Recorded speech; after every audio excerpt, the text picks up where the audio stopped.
चायला ऐसा बोला तेरा बेटा, लेकिन तूने तो ये सब उसके लिए किया था ना? मैं 16 साल का था जब पिताजी ने प्राजक्ता से शादी करा दी। प्यार व्यार कुछ पता नहीं था मुझे। ऋतु हुआ, उसके बाद पल्लवी, उसके बाद प्राजक्ता से बस प्यार होने वाला ही था।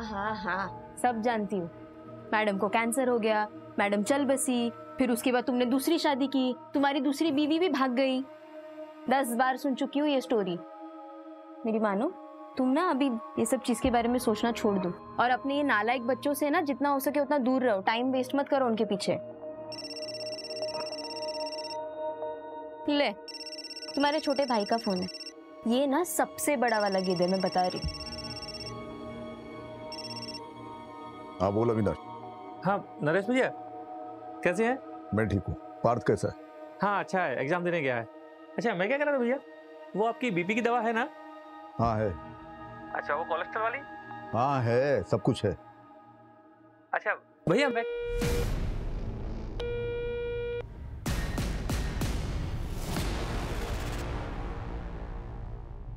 पापा दवाई का टाइम हो गया, आप दवाई ले लो, उठ जाओ। अरे वकील साहब।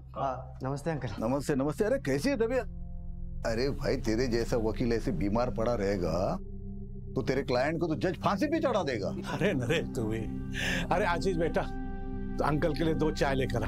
हाँ। अरे नहीं चाय नहीं, चाय अभी पी के आ रहा हूँ। रेखा ने बनाया था, तू बैठ। अरे नरेश, वो डिजिटल कॉइन्स के नाम बताओ जो पढ़ने वाले हैं। अरे अंकल कोई कॉइन्स वाइन्स का दाम बताने की जरूरत नहीं है इनको। कैसे दाम कैसे फ्लक्चुएट होते रहते हैं उसके ऊपर नीचे, उनकी तरह ना इनका भी बीपी ऊपर नीचे होता रहेगा। अरे बाप की सेहत का इतना ही ख्याल है तो प्रताप के लिए एक बहू ले गया अच्छी सी। अरे प्रताप, वो उस लड़की की फोटो भेजी थी ना मैंने तुम्हें, वो दिखाओ। ये वाली? ये देख, ये इसका नाम सुनिधि है, यहाँ वाशी में परिवार के साथ रहती है। अच्छे है ना? हाँ, अब मुंह से आवाज नहीं निकलेगी है? देखो लड़की अच्छी है तो मुझे पसंद है, अगर खानदान अच्छा हो तो तुम बात आगे बढ़ाओ। ठीक है, तो मैं इसके पिताजी के साथ बात करता हूँ और उनका नंबर तुझे मैसेज कर देता हूँ। हाँ ये ठीक है। अब तू आराम कर, मैं कपिल की दुकान पे जा रहा हूँ।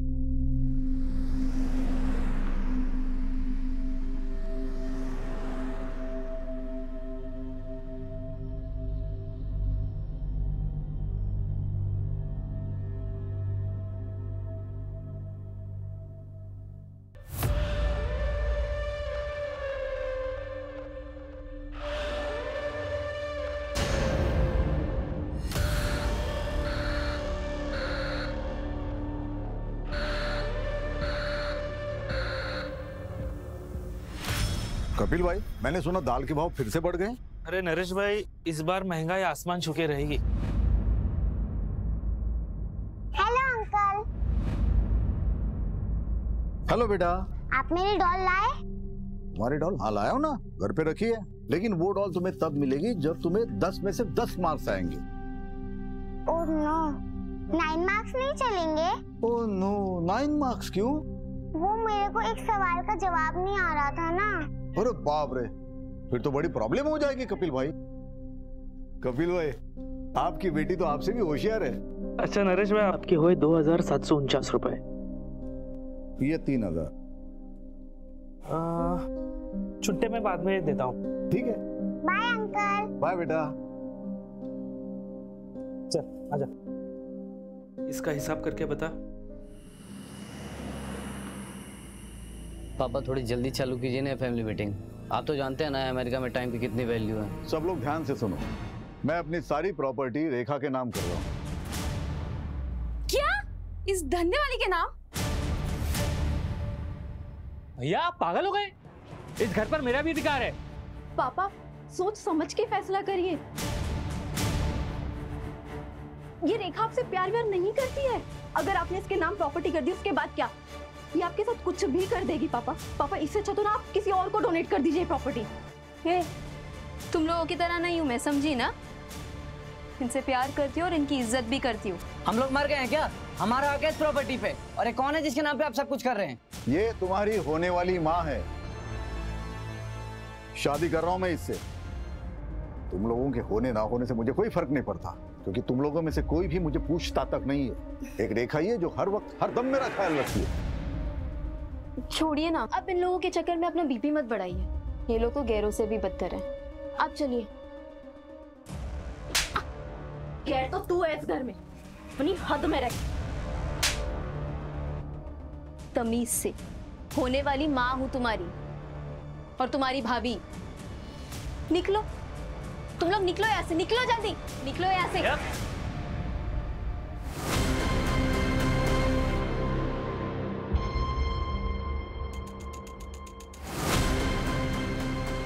बुढ़ापे में दिमाग खराब हो गया पापा जी का। घी अगर सीधी उंगली से ना निकले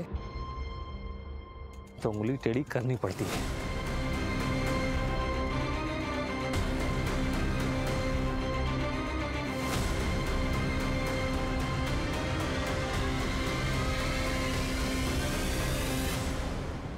पापा थोड़ी जल्दी चालू कीजिए ना फैमिली मीटिंग।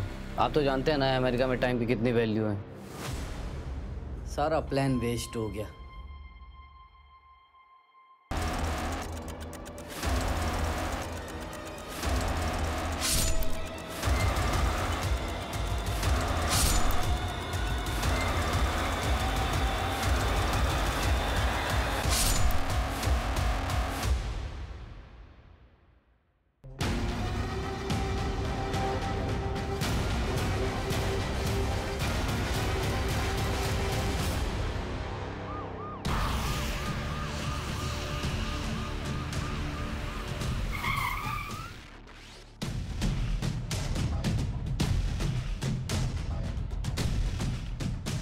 सर, विक्टिम की मंगेतर ने बॉडी देखकर हमें इन्फॉर्म किया। सर, विक्टिम की एज लगभग 58 से 59 साल की होगी। क्या हो गया इन्हें? नरेश उठो ना, नरेश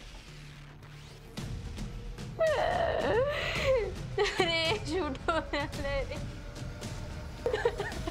सब देखिए ना क्या हो गया इन्हें। नरेश उठो ना, नरेश। ये कौन है? सर, यही तो है मंगेतर। इनकी? सर, इस तरफ आइए।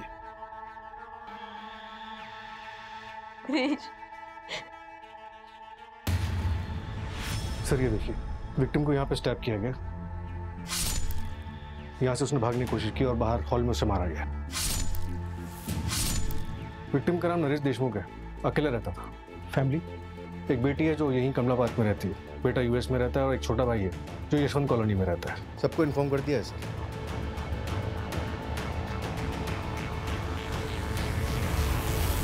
सुनो ना अविनाश, बात को मम्मी के यहाँ पे छोड़ दे क्या?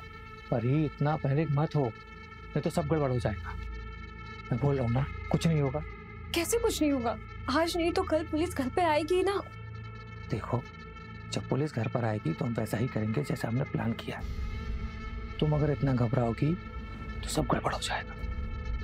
और वो देखा, उसका भी इंतजाम कुछ कर देता हूँ।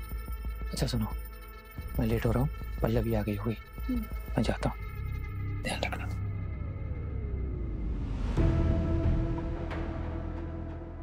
कल रात को 8 बजे तक मैं ऐसे निकल गई थी।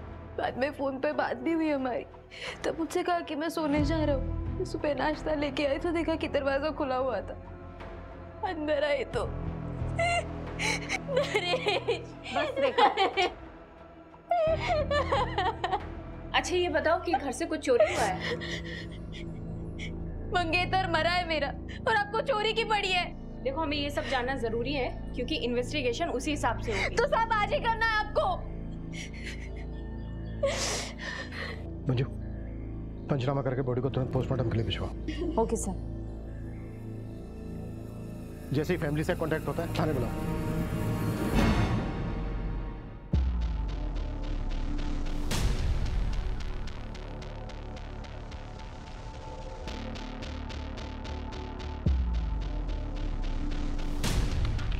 सुनो, जो पर्चा की? No sir, sorry sir.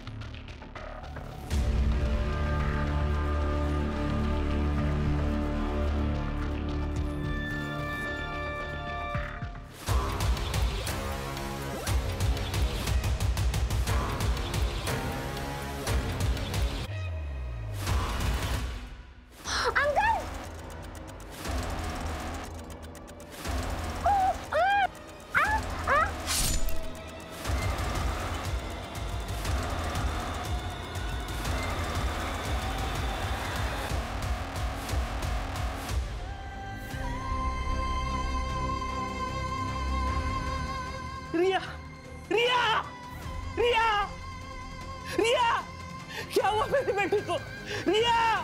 संभालिए। Sir, किसने मारा?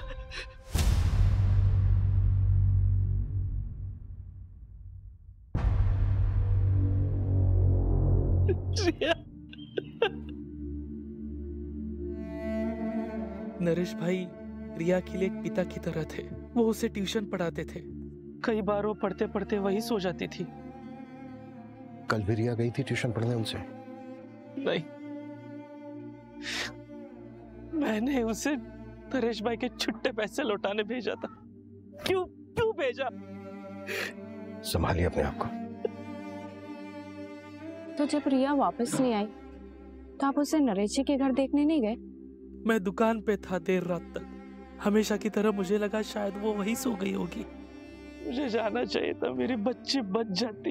रिया की माँ कहाँ है? 3 साल पहले मुझे और रिया को छोड़कर भाग गई वो।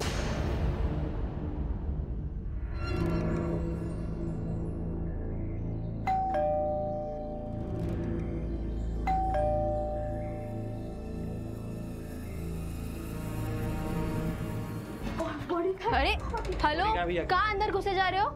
कहाँ है पापा की बॉडी? पुलिस वाले ले गए। और हाँ, तुम दोनों को भी थाने बुलाया। और तुझे यहीं छोड़ गए? हाँ, उन्होंने कहा कि घर वालों को भेज देना। अक्सर असली दुश्मन घर वाले ही होता है ना। चल पल्लवी। वैसे कल रात के झगड़े के बारे में मैंने अब तक पुलिस वालों को नहीं बताया। हाँ, अगर चाहती तो बता सकती। मतलब क्या है तेरा? कल रात को ही तुम लोगों के साथ उनका झगड़ा हुआ। या पागल हो गए? इस घर पर मेरा भी अधिकार है। और कल रात को ही उनका मर्डर भी हो गया। अब इसका मतलब तुम निकालोगे या मैं पुलिस वालों को बताऊं? क्योंकि वो एकदम परफेक्ट मतलब निकालेंगे। नहीं सुन, वो मेरे भैया थे और पल्लवी के पिता। खून का रिश्ता है हमारा उनसे। और तू ना हमसे दूर ही रहना। चल पल्लवी।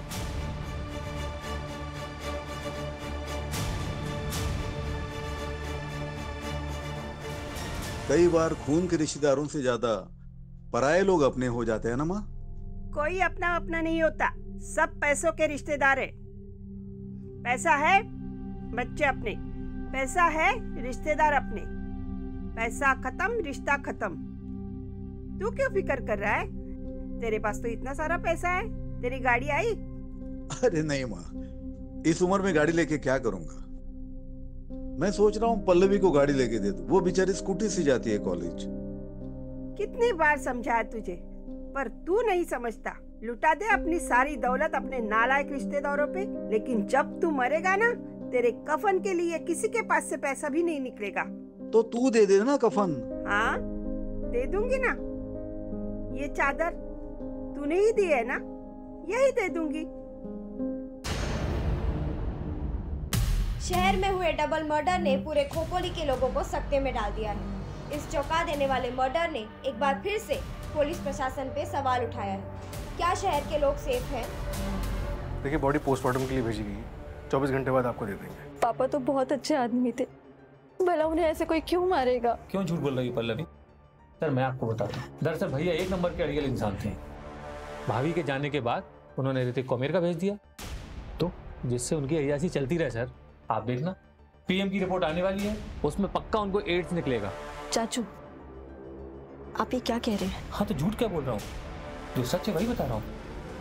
तो रेखा को पता था ये सब? उसे क्या ही फर्क पड़ता है, वो तो खुद एक धंधे वाली थी। रेखा तो मंगेतर थी ना नरेश जी की।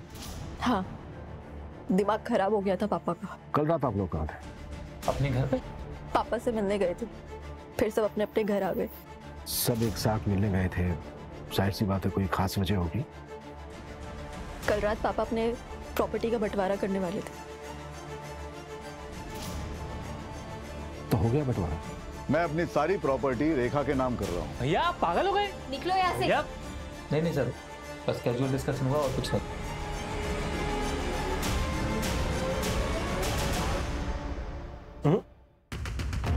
फैमिली में प्रॉपर्टी के बंटवारे को लेकर डिस्कशन कभी कैजुअल नहीं हो सकता।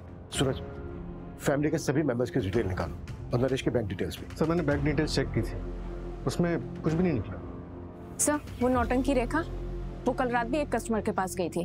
व्हाट? मतलब पतिव्रता होने का नाटक कर रही थी? सर, नरेश ने डेटिंग साइट पे एक अकाउंट बनाया था, ये देखिए। फ्रेंड लिस्ट में लड़कियां ज़्यादा है। सर ये तो बड़ा रंगीन आदमी है। इतनी जल्दी जज नहीं कर सकते। सूरज, वो जो बच्ची थी रिया, उसके साथ सेक्सुअल असॉल्ट हुआ था क्या? सर अभी तक पोस्टमार्टम रिपोर्ट आई नहीं। ये ले, बन गया डेटिंग ऐप पे तुम्हारा अकाउंट। प्रोफेसर नरेश देशमुख। अरे यार, ये झंझट में क्यों फंसा रहा है मुझे? देख, मैं रेखा के लिए सीरियस हूँ। अरे देख देख, एक फ्रेंड रिक्वेस्ट भी आ गई। कौन है? फोटो देख, क्या मस्त लग रही है। डाइवोर्सी है। हाय, मेरा नाम ललिता है। आप मुझे जेन्युइन लगे क्योंकि आपने अपनी फोटो लगाई। आप एक्स प्रोफेसर हो? प्रोफेसर। सर, घर से जो सामान चोरी हुआ है ये उसकी लिस्ट है, रेखा ने दी। तो ज्वेलरी सेट, चांदी के कुछ बर्तन, रिस्ट वॉच, वॉल क्लॉक और 45,000 रुपए कैश। सूरज, सभी ज्वेलर्स और खबरियों को एक्टिवेट कर दो। कहीं भी कोई ज्वेलरी बेचने आता है तुरंत हमें इन्फॉर्म करें। Right sir.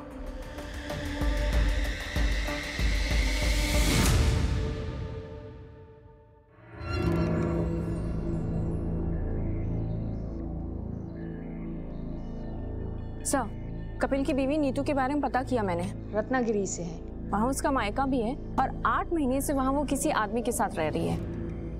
कपिल ने अपनी बीवी को डिवोर्स दिया था क्या? पता नहीं सर, लेकिन नीतू ने कभी रिया को ले जाने की भी कोशिश नहीं की। अविनाश, उस रात झगड़े के बाद तुम वापस घर नहीं आए थे? कहाँ गए थे? वो अपने एक दोस्त के यहाँ गया था। क्यों? ऐसे ही। और जब मैं घर पर आया तब तुम घर पर नहीं थी। कहाँ गई थी? कचरा फेंकने गई थी।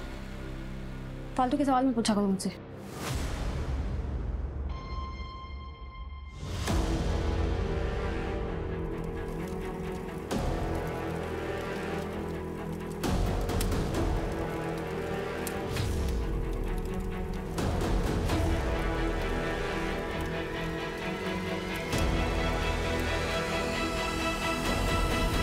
तुम्हें किसी पे शक है? मुझे शक नहीं, पूरा यकीन है। ये काम रेखा का ही है और अब वो चली भी गई है। इतने यकीन के साथ कैसे कह सकते हो? सर, पापा उसके नाम पे प्रॉपर्टी कर रहे थे, तो उनके मर्डर के बाद पूरा बेनिफिट उसे ही मिलेगा। प्रॉपर्टी उसके नाम पर हुई? नहीं। तो बेनिफिट कैसे हुआ उसे? तो सर ये फिर चाचू ने किया होगा। प्रॉपर्टी के लिए? प्रॉपर्टी और पार्थ दोनों के लिए। पार्थ क्यों? सर, पार्थ मेरा सौतेला भाई है और परी चाची मेरी सौतेली माँ। वो पापा की दूसरी वाइफ रह चुकी है। What? हाँ सर, 2 साल पहले परी चाची ने पापा को छोड़ के अविनाश चाचू से शादी कर ली थी और पापा ने तो केस भी फाइल किया था पार्थ की कस्टडी के लिए। इन्हीं सब के बीच पापा उस रेखा के चक्कर में फंस गए और चले थे उस धंधे वाली से शादी करने।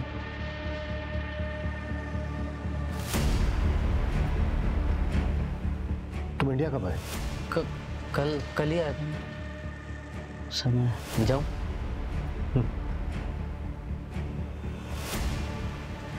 ये बात हमें अविनाश और परी ने क्यों नहीं बताई?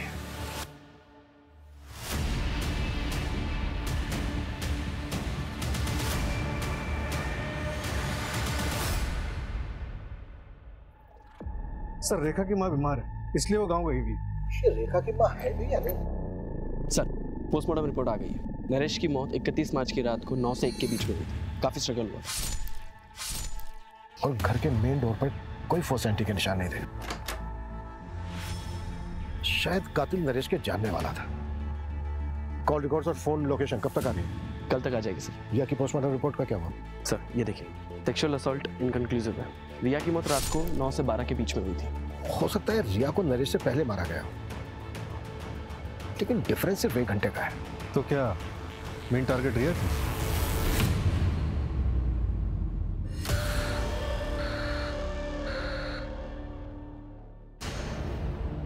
इसमें बताने वाली क्या बात है? हम लोग ऑफिशियली अलग हुए थे और इस बात को 2 साल हो चुके हैं। हम सबके बीच में वैसे भी सब ठीक ही चल रहा था। पार्थ की कस्टडी को लेकर केस चल रहा था आप लोगों के बीच, और आप कह रही हैं ये सब कुछ ठीक चल रहा था? देखिए, आपको मुझ पे शक है ना, तो पहले जाइए, सबूत लेके आइए, फिर बात करेंगे हम। वो तो हम ले ही आएंगे। पहले ये बताइए कि विनाश कहाँ है? ऑफिस गए।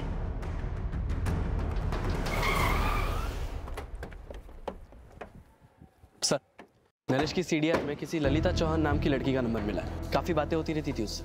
वैसे ललिता तुम्हारी फैमिली में और कौन कौन है? मैं और मेरी मम्मी। और आपकी? सेम, मैं और मेरी मम्मी। किसी दिन मेरी मम्मी से मिलवाऊंगा मैं तुम्हें। श्योर।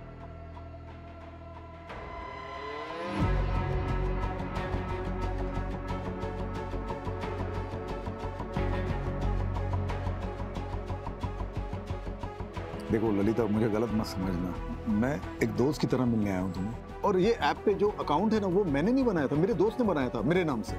और ऑलरेडी मेरी एक मंगेतर है। It's okay, I understand. Actually मुझे आपसे एक हेल्प चाहिए थी। आप RM सहानी कॉलेज में प्रोफेसर थे ना? हाँ। मैं वहाँ जॉब के लिए अप्लाई करना चाहती हूँ, तो क्या आपकी कुछ मदद मिल सकती है? अरे बिल्कुल करूंगा। वहाँ के प्रिंसिपल तो मेरे दोस्त है, बहुत अच्छे दोस्त है। मैं बात करता हूँ उनसे, तुम सिर्फ इंटरव्यू दे के आना। Thank you so much. क्या? लेकिन नरेश जी की माँ तो है ही नहीं। अरे लेकिन ऐसे कैसे हो सकता है? उन्होंने तो मुझे अपनी माँ की फोटो दिखाई थी और वो उनसे मुझे मिलाने भी वाले थे। अच्छा, तुम्हें नरेश जी ने कभी कुछ और बताया या फिर उनके बारे में कोई ऐसी बात जो इन्वेस्टिगेशन में हमारी हेल्प कर सके?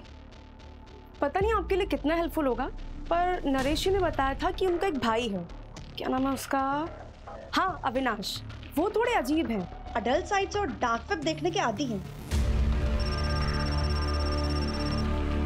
हेलो, क्या? ओके, मैं आती हूँ। तुमने सीधे DCP ऑफिस में कंप्लेंट डाल दी? अरे तुम्हें हमारे पास आना चाहिए था ना। तो तुम्हें ये लगता है कि तुम्हारी वाइफ नीतू ने रिया को मारा है? लगता नहीं है मैडम, मुझे यकीन है, क्योंकि उस दिन नीतू यहीं खोपोली में थी।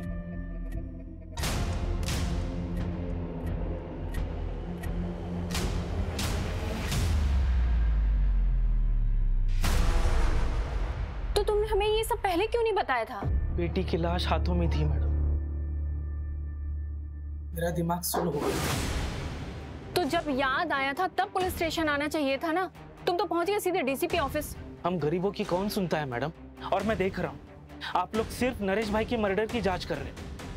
आप लोग ये मान चुके हो कि जो कुछ हुआ है वो नरेश भाई के लिए हुआ है और उसमें मेरी बेटी रिया की जान गई। लेकिन इसका उल्टा हुआ है मैडम, रिया को नीतू ने मारा है और उसमें नरेश भाई मरे। हाँ सुनो, एक नंबर ट्रैक करो, अर्जेंट है। नीतू शर्मा नाम है, नंबर भेजती हूँ मैं।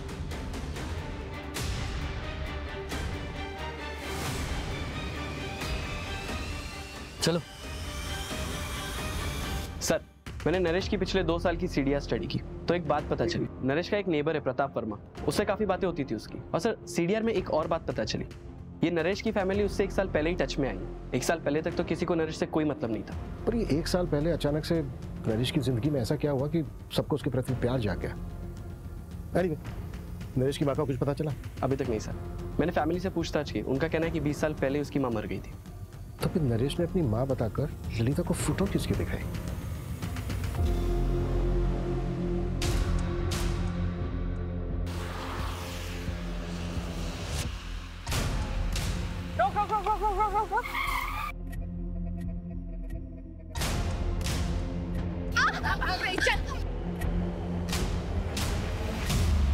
मैंने कुछ नहीं किया, मैं तो अपनी रिया को वापस लेने आई थी। 3 साल बाद। और तुम्हें क्या लगता है तुम रिया को लेकर जाती और तुम्हारा नया हस्बैंड उससे एक्सेप्ट कर लेता? सुधीर को मैं शादी के पहले से पसंद करती हूँ। कपिल से बच्चा नहीं हो रहा था, जिसकी वजह से वो मुझ पर हाथ उठाता था। सुधीर रत्नागिरी से सिर्फ मुझसे मिलने के लिए आता था। उसी दौरान रिया हुई।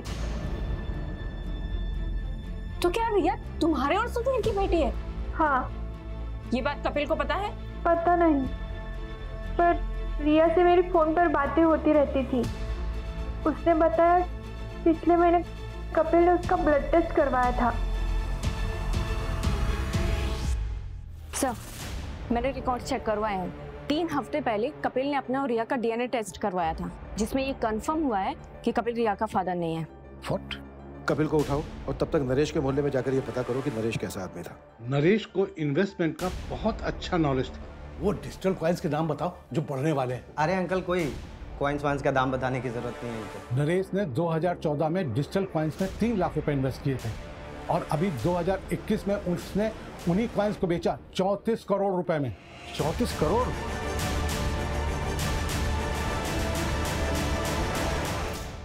कहाँ है ये 34 करोड़?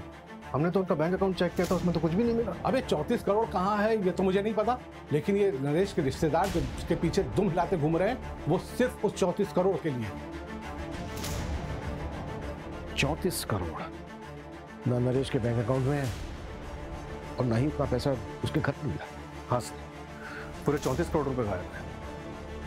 आखिर इतना सारा पैसा उसने रखा कहाँ होगा? और सर 1 साल से इतना पैसा रखना क्राइम को खुला इन्विटेशन देने के बराबर है। सर, कपिल फरार हो गया है। उसके घर में ताला लगा है और नंबर भी स्विच ऑफ आ रहा है।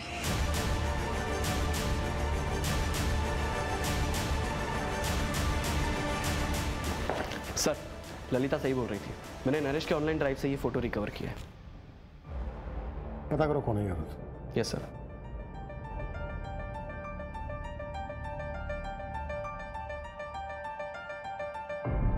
नरेश की बेटी पल्लवी, उसका एक लड़की के साथ अफेयर है। व्हाट? हाँ सर, सुनिधि नाम है उसका। ये देख, ये इसका नाम सुनिधि है, यहाँ वाशिम में परिवार के साथ रहती। दोनों लिव इन में रहते हैं। नरेश ने इन दोनों को अलग करने की भी कोशिश की थी। देखो सुनिधि, मैंने तुम्हारे लिए बहुत अच्छा लड़का देखा है, अच्छी फैमिली से, मेरे दोस्त प्रताप का बेटा है, वकील फैमिली से। पापा, आई डोंट बिलीव दिस। मुझे लगा आप यहाँ पे मेरे और सुनिधि के रिश्ते को एक्सेप्ट करने आए, लेकिन आप तो हमारे रिश्ते को तोड़ने में लगे। लेकिन मैं ऐसा होने नहीं दूंगी। बाप हो तुम्हारा, फिक्र है तुम्हारी, इसलिए ये गलती तुमसे होने नहीं दूंगा मैं। मेरे जीते जी ये शादी हो नहीं सकती। ठीक है, फिर आप मेरे लिए मर गए। चल सुनिए,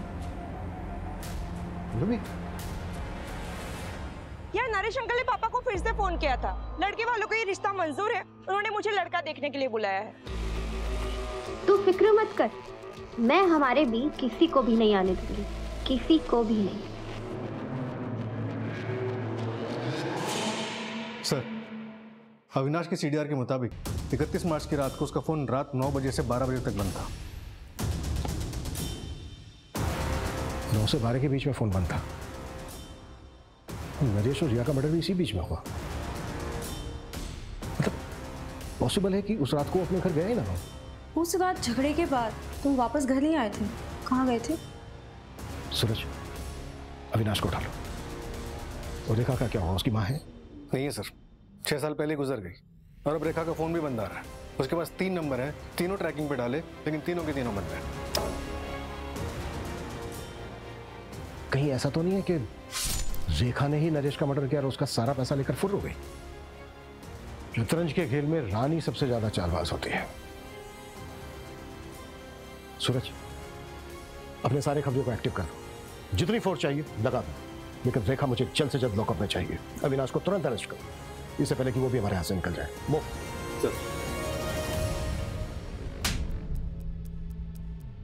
याद आया? हाँ, वो 34 करोड़ वाली बात। मुझे पता था कि भैया के पास 34 करोड़ रुपए हैं, पर मैंने नरेश भैया का मर्डर नहीं किया सर। 31 मार्च की रात को अपना मोबाइल फोन बंद करके कहाँ गया था तुम? वो मैं अपने एक दोस्त के यहाँ गया था। दोस्त का नाम और नंबर बोल। बंसी नाम है उसका, नंबर मेरे मोबाइल में है, मैं देख के बताता हूँ आपको। उसकी ज़रूरत नहीं है, नंबर है हमारे पास 733219। रेखा का नंबर है ये। क्राइम की रात को रेखा अपने क्लाइंट से मिलने गई थी और वो क्लाइंट तुम।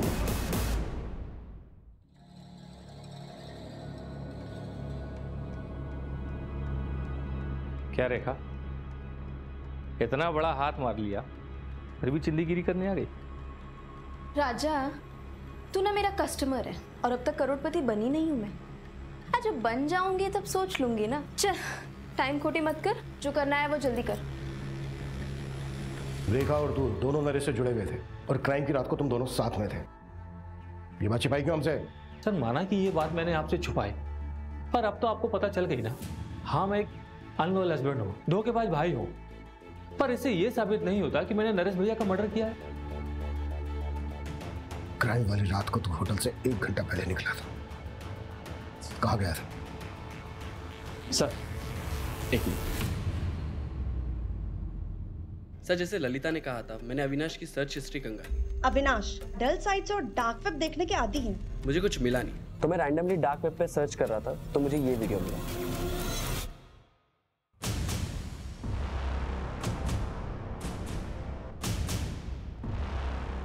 कौन है ये लोग? ट्रैक किया जा सकता है इनको? पॉसिबल है, पर टाइम टेकिंग है सर। लेकिन मुझे आपको और एक चीज़ दिखानी है। ये देखिए, उस वीडियो के बाद मैंने थोड़ा और सर्च किया, तो मुझे ये साइट मिली जो कि नरेश के मरने के 3 दिन बाद बनाई गई थी, और इसी पे वो दोनों वीडियो अपलोड किए गए थे। ये देखिए, नरेश का वीडियो।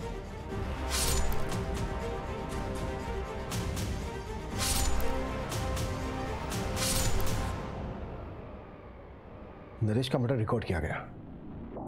इसका मतलब ये है कि कम से कम 2 लोग थे वहां पर, एक मारने वाला और एक वीडियो बनाने वाला। और तो और सर, नरेश के नाम से ही अपलोड किया गया है। वीडियो का टाइटल है नरेश देशमुख पनिशमेंट। कैसा पनिशमेंट? और वो जो दूसरा वीडियो बता रहे थे वो? हाँ सर।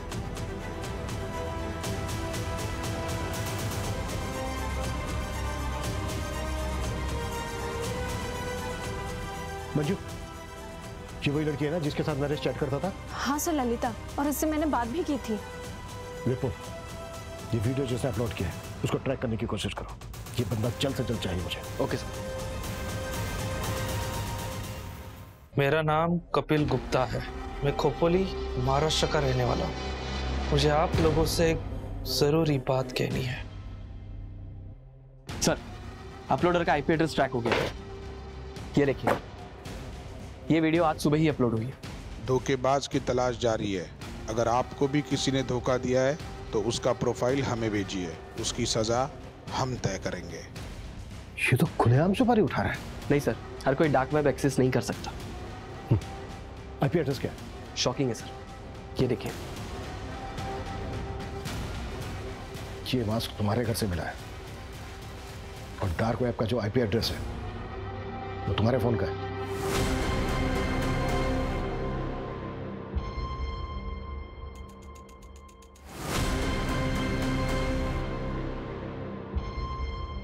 देखो क्या वीडियो है यार, देखो भी कैसे फॉलोअर्स बढ़ेंगे।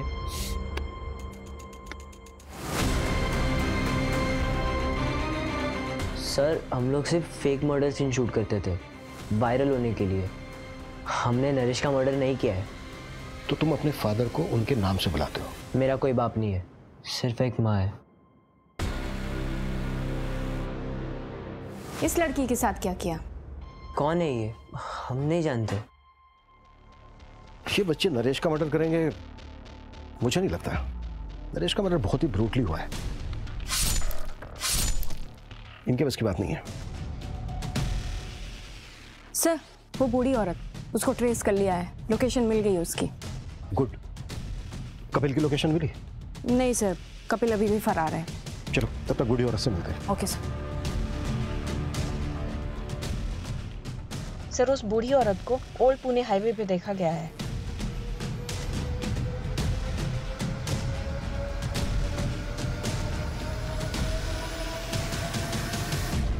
माता जी उठिए। मैंने समझाया था उसे, लेकिन उसने मेरी बात नहीं मानी। उसने जब झूठ बोलने के लिए कहा था तभी मैं समझ गई थी जरूर इसके साथ कुछ होने वाला है। कैसा झूठ लगे? माँ, ये देख, कुछ कपड़े लाया हूं तुम्हारे लिए। क्या? अच्छे है ना? मैं क्या बोल रहा हूँ, कब तक तू ऐसे सड़कों पे पड़ी रहेगी? चल ना घर, चलना। अरे बाबा, अपने घर की महाभारत झेल चुकी हूँ मैं। बेटा और बहू ने सड़कों पे फेंक दिया, अब तेरे घर की महाभारत झेलूं? मुझसे नहीं होगा। अरे माँ, मेरे घर में महाभारत होने के लिए घर में कोई होना भी तो चाहिए। क्यों? पैसों की बात सुनकर कोई नहीं आया? सोचा था 34 करोड़ का झूठ बोलूंगा तो सारे दौड़े चले आएंगे, सारे साथ में रहेंगे, फैमिली साथ रहेगी, अच्छा लगेगा। तो कोई फायदा नहीं हुआ। उन्हें प्यार नहीं है मुझसे, पैसों के लिए फोन कर, दिखावे के लिए फोन कर। तो क्या वो क्रिप्टो की 34 करोड़ वाली बात झूठ थी? और नहीं तो क्या। अरे अरे साहब, 34 करोड़ होते तो राजा की तरह नहीं रहता।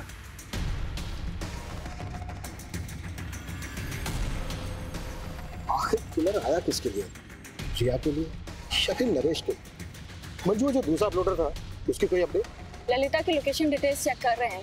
अगर उसकी लास्ट लोकेशन पता लग जाए तो शायद हम दूसरे अपलोडर तक पहुंच जाए। सर एक और बात, कपिल ने अभी एक वीडियो अपलोड किया है ऑनलाइन, जिसमें उसने पब्लिक से गुहार लगाई है कि पुलिस उसे झूठे केस में फंसा रही है। तो फिर भागा क्या कर रहा है?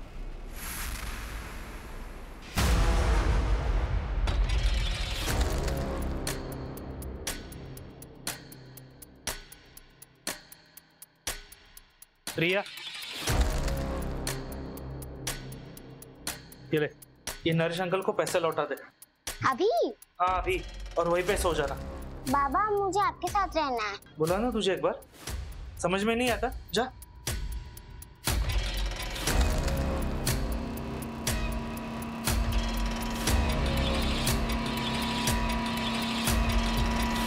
चीखता है, चिल्लाता है, तड़पता है, इधर उधर भागता है, लेकिन ललिता की बॉडी में कोई मूवमेंट नहीं है, सिर्फ चीखने की आवाजें आ रही है। तो क्या ये साउंड फेक है? सर, ये मास्क ऑनलाइन खरीदा गया, ये देखिए, ये है बायर्स की लिस्ट। और सर ये हाईलाइटेड नाम देखिए।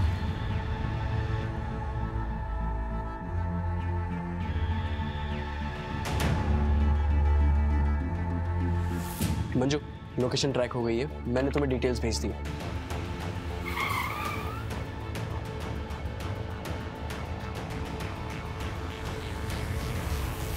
कौन? Room service.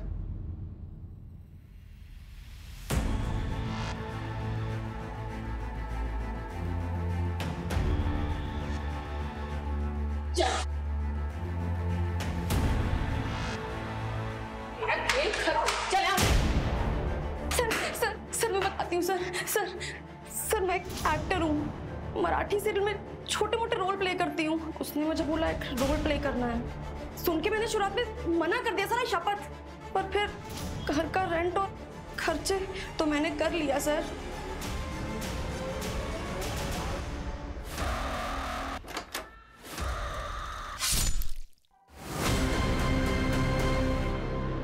अरे नरेश, वो डिजिटल कॉइन्स के दाम बताओ जो पढ़ने वाले हैं। अरे अंकल, कोई कॉइन्स वाइन्स का दाम बताने की जरूरत नहीं है इनको।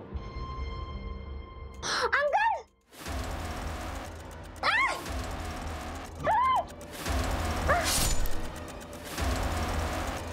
क्या करना है पापा इसका? जा टेरिस पर फेंक करा इसको।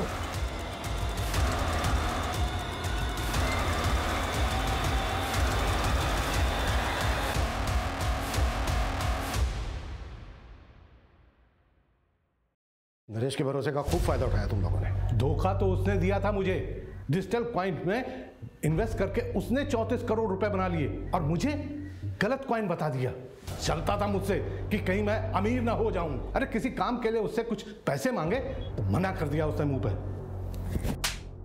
वो वीडियो बनाने का क्या मतलब था? वो पार्थ ऐसे वीडियोस बनाता है, मुझे पता था, तो ऐसे वीडियो बना के मैंने डार्क वेब पे डाला आप लोगों को मिसलीड करने के लिए। बस सर, इसके अलावा कुछ नहीं पता सर। हमें 34 करोड़ हमारे पास नहीं है सर। होते कैसे? क्योंकि नरेश के पास 34 करोड़ रुपए थे ही नहीं, उसे कोई डिजिटल कॉइन्स नहीं बेचे थे। ये झूठी कहानी थी। तो पापा ने हमारा प्यार पाने के लिए झूठ बोला, और इस वजह से हुआ पापा का मर्डर। हाँ, प्रताप, आशीष और ललिता को हमने मर्डर और साइबर फ्रॉड के आरोप में अरेस्ट कर लिया है। देखो, ये क्राइम भले ही उन्होंने किया, पर इस क्राइम को हवा तुम लोगों ने दी। तुम लोगों का प्यार पाने के लिए उन्होंने एक झूठी कहानी गढ़ी और वही कहानी सबको बोली। उन्हें लगा शायद पैसों का लालच, पैसों की भूख तुम लोगों को उनके पास वापस ले आएगी, पर वो गलत थे, क्योंकि तुम लोग तो लौटे ही नहीं। और उस झूठी कहानी ने गिद्धों को निमंत्रण दिया, जिसकी वजह से वो अपनी जान गंवा बैठे और उनके साथ वो बच्ची रिया भी बेवजह मारी गई। ये जिंदगी बहुत छोटी है, इसे अपनों के साथ बहुत प्यार से गुजारिए। कभी उन्हें अकेलेपन का एहसास नहीं होने देना चाहिए।